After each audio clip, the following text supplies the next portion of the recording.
So you are in your 20s and the realities of adulthood are beginning to sink in. This period of life has often been referred to as the decade of decision. This is because the choices and decisions that you make in this period of life will by far have the most far-reaching consequences for the rest of your life. Some of these decisions will include your career choices, who you choose to marry or get into a serious relationship with, how you nurture your spirituality, and especially how you manage your money. However, in this video, I'm going to focus on the money side of things, more specifically, the money traps that you need to avoid in your 20s if you want to be financially successful.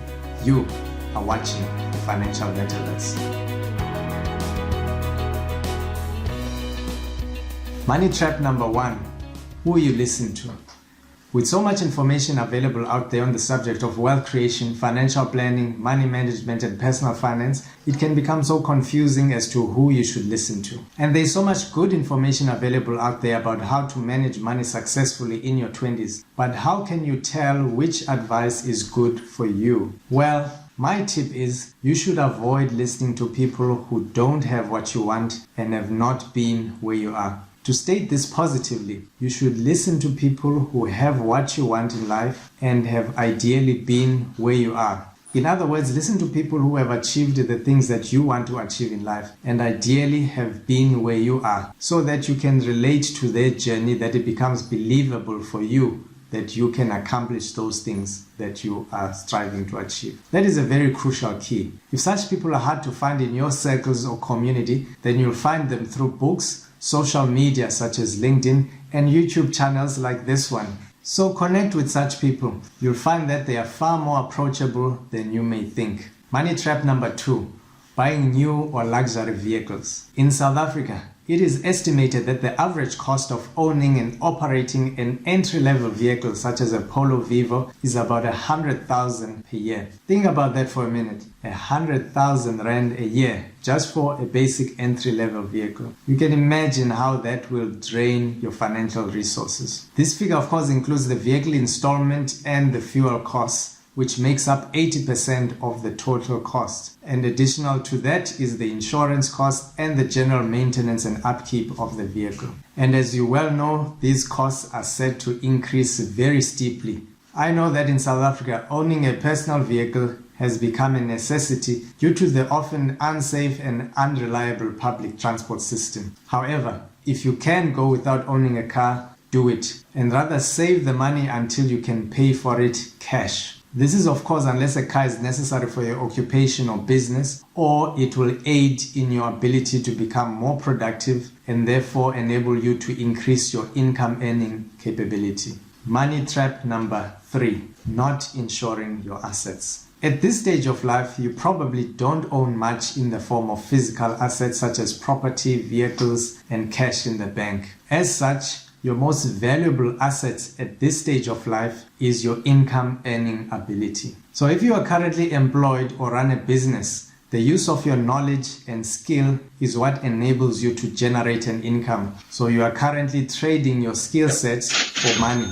However, if for some reason you become incapacitated due to either ill health, accidental injury or disability, physical or mental impairment, such that you are unable to now exchange your skill or labor for money, that will put a stop to the income. This is a major risk for people in their 20s because they're generally more active and therefore exposed to a lot more risk than people who are much older. When you are younger, you may think that you are immune to debilitating sickness or accidental injury, which may leave you incapable of earning an income, whether on a temporary or a permanent basis. However, the reality is otherwise. Therefore, as soon as you start earning an income, you need to protect that income through appropriate insurance solutions such as income protection, occupational disability protection, severe illness protection, accidental injury protection, and/or impairment protection. To do this, you need to speak to a licensed financial planner who should be able to ascertain the best solutions that are appropriate for your specific needs. If you are finding this content to be helpful to you so far, please subscribe to this channel and hit that notification bell. Money trap number 4, not developing a savings culture.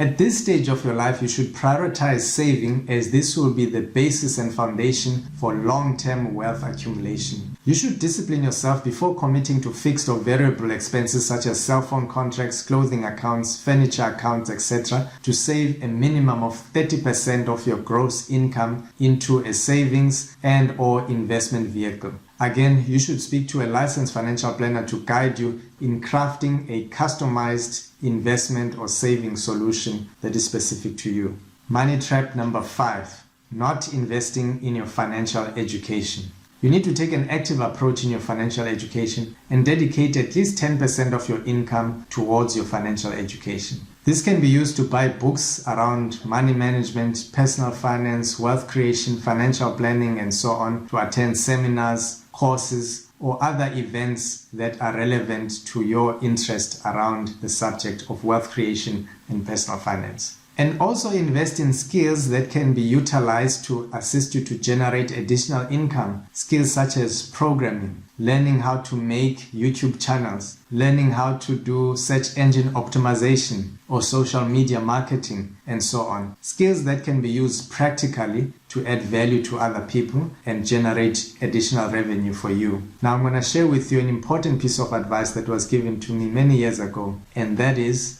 people tend to underestimate what they can achieve in 10 years and overestimate what they can achieve in 1 year. Just think about that for a minute. We live in a world that is very fluid and fast-paced, that almost compels us to think very short-term in our approach to life and how we go about achieving our goals. You need to learn to avoid the tendency to have a short-term mentality and develop a long-term view towards how you approach your goals. And that is very key in achieving success when it comes to financial matters. If you can learn to develop a long-term view towards wealth creation and go about patiently accumulating your wealth and developing the necessary disciplines, you'll be amazed at what you'll be able to achieve in the next decade of your life. Now, if you want more clarity or have questions regarding the content I've shared in this video, please leave them in the comment section below and I'll be sure to respond to your questions. And if you found value in this video, please leave a like